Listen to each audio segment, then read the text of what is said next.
नमस्कार, मैं हूं आपके साथ पायल और आप देख रहे हैं MNS न्यूज लाइव। खबरें शुरू करने से पहले आइए नजर डालते हैं आज की हेडलाइंस पर। अफेयर के शक में कुल्हाड़ी से काट दिया पत्नी का गला, जिनकी गंदी चाल पर कड़े कदम उठाने की जरूरत। कार से 4 युवकों ने नाबालिग को किया अगवा।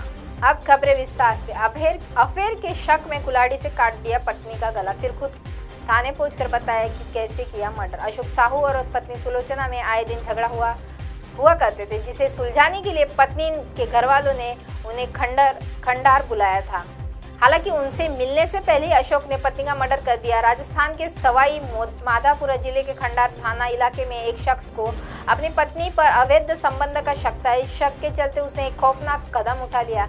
अशोक साहू नाम के इस व्यक्ति ने अपनी पत्नी सुलोचना की कुल्हाड़ी से गला काट कर हत्या कर दी। हत्या के बाद आरोपी पति खुद थाने पहुंचा और पुलिस के सामने अपना गुनाह कबूल कर लिया। मामला पुलिस के संज्ञान में आया तो तत्काल रूप से एक्शन लेते हुए पुलिस की एक टीम आरोपी के घर पहुंची और मृतक पत्नी का शव बरामद कर लिया।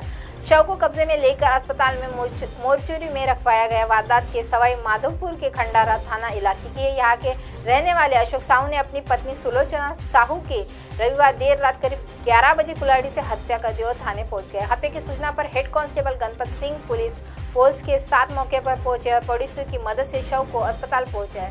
इसके बाद आरोपी के घर को सील कर दिया।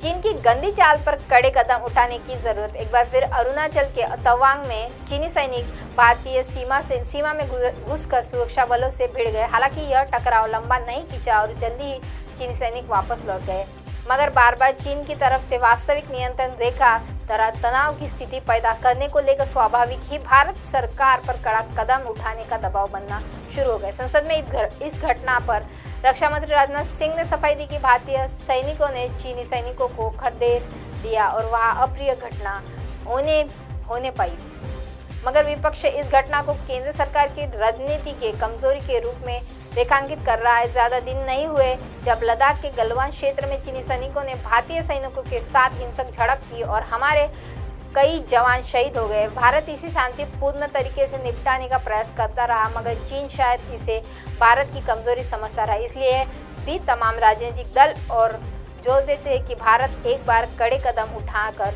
चीन को रोकने का प्रयास करना चाहिए। वास्तविक नियंत्रण रेखा के गुत्थियों को सुलझाने के लिए नीयत चीन की कभी नहीं रही, इसलिए कूटनीतिक और सामरिक शक्ति से ही उसे अपना सीमा रहने का सबक दिया जा सकता। कार से 4 युवकों ने नाबालिग को किया अगवा। थाना क्षेत्र के एक गांव में सोमवार आधी रात SUV सवार 4 व्यक्ति पहुंचे। उन्होंने 16 वर्षीय एक बालिका को अगवा कर लिया। पिता की तहरीर पर पुलिस ने 4 आरोपियों के खिलाफ अपहरण का केस दर्ज किया है।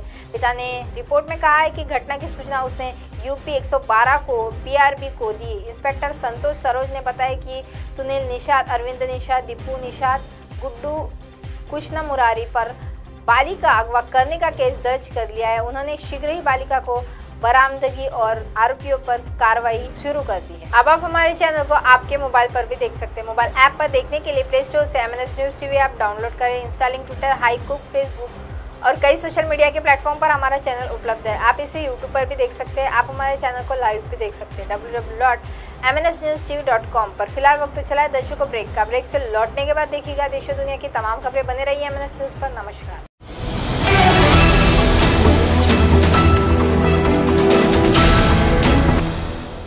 ये है MNS न्यूज नेटवर्क और आप देख रहे हैं MNS न्यूज।